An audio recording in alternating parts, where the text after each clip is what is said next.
I'm happy to have everyone tuned to this channel. You are welcome. And with me, I'm going to have another session. I'm sharing for those who are new here. And this moment, I'm going to be talking about how we can use truncation and wildcards as another research strategy that we can use during our research when we are trying to find information. So, to begin with, let's look at a brief introduction, whereby, as we define truncation and wildcards, we say that they allow flexible keyword searches. And this, if I have to put in a simpler form, is a search strategy method that allows flexible keyword searches. And the purpose is to help find multiple variations of word in one search. So as you already see, you have already heard, you are going to have that advantage of having multiple variations of word,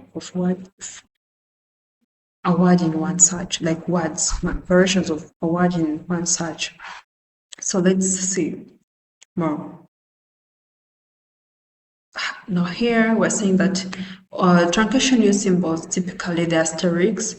It's that symbol that looks like a star. Most people refer to it as star. Those people with mobile phones, we all know, we always say star 131 hash, but that star is what in English is termed as asterisk. So truncation use a symbol, asterisk, and then functionality of is the truncation searches for all forms of a word stem. Example: if you wanted to have something in relation to like education, for example, you can have educate in the quotation mark, you can have educate, so it will retrieve for you words in a variable form, like to retrieve education, educator, educational, etc. But the word would be educate. The keyword would be educate, but to find for you a variation of words: educating, educator, education, educational, etc. So this will help you in case you can't find the exact thing you are looking for. You can search using truncation, and in that form you're going to use a keyword or a key term like educate with in an open quotation mark with the asterisk after the quotation, and this will retrieve for you words in variable forms. So let's look at the usage. I mean, we're going to say that asterisk is applied. We apply truncation to the root of a word to find all variations, like I'd already said before, as I was explaining about finding a word in a variable form, like I gave an example of educate. So another usage when we're using truncation, you can be cautious to avoid overly broad results. So that is another thing that we are supposed to be careful about. So let's go ahead and look at wildcards. Wildcards, they use symbols, commonly a question mark for wildcards. So for truncation, we use asterisk, but for wildcards, we are going to use the question marks or the pound sign, that is that hash. We normally term it as hash. So functionality, wildcards replace one or more characters within a word. Example: womb, question mark, N. So if you wrote a word womb, HWM, and you put a question mark and you put N, these wildcards will help you find both woman and women. We all know that the missing letter that between womb and the question mark and N is woman and then women. So wildcards here, its usage would be to find for you information on both women and then women. And then the usage tips, we say use wildcards to account for different spellings or types. Okay, then you can also use, let me,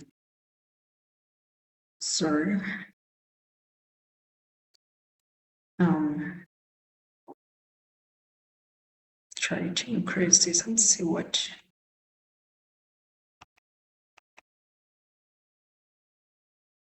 You can check the specific databases. I mean, like the usage tips, check the specific databases. The basis help section for exact symbol as they can vary. So that's another thing in the usage of wildcards.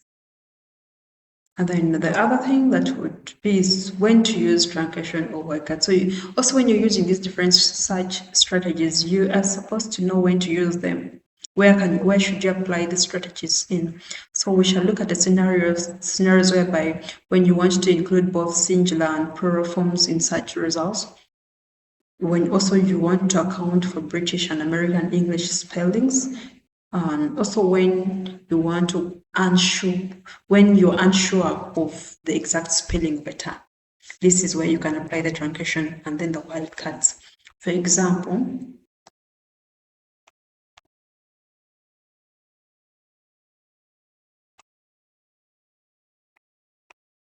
example, behavior. If you're not sure of which one is English or which one is American, you can type in your behavior, you put your open quotation mark, put your behavior. We all know that you put BEHAVIO and you put the question mark and error. It means that you are not sure. You want to find if there's another letter that can fall in between there of the same meaning. So it will retrieve for you both behavior in American English and behavior in the British English.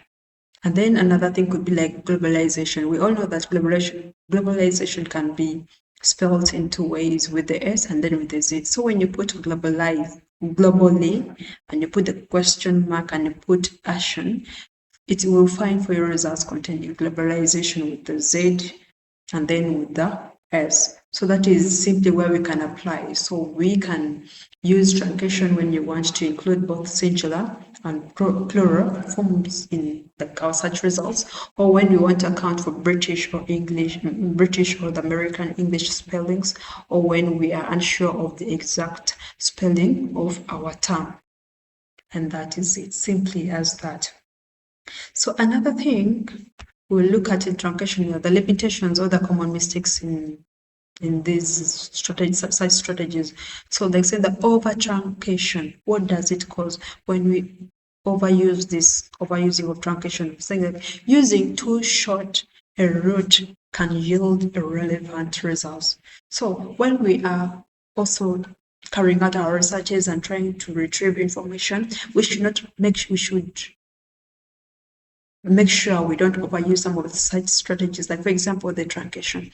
They are telling us that overusing it, like using too short a route to find our information can yield like irrelevant results.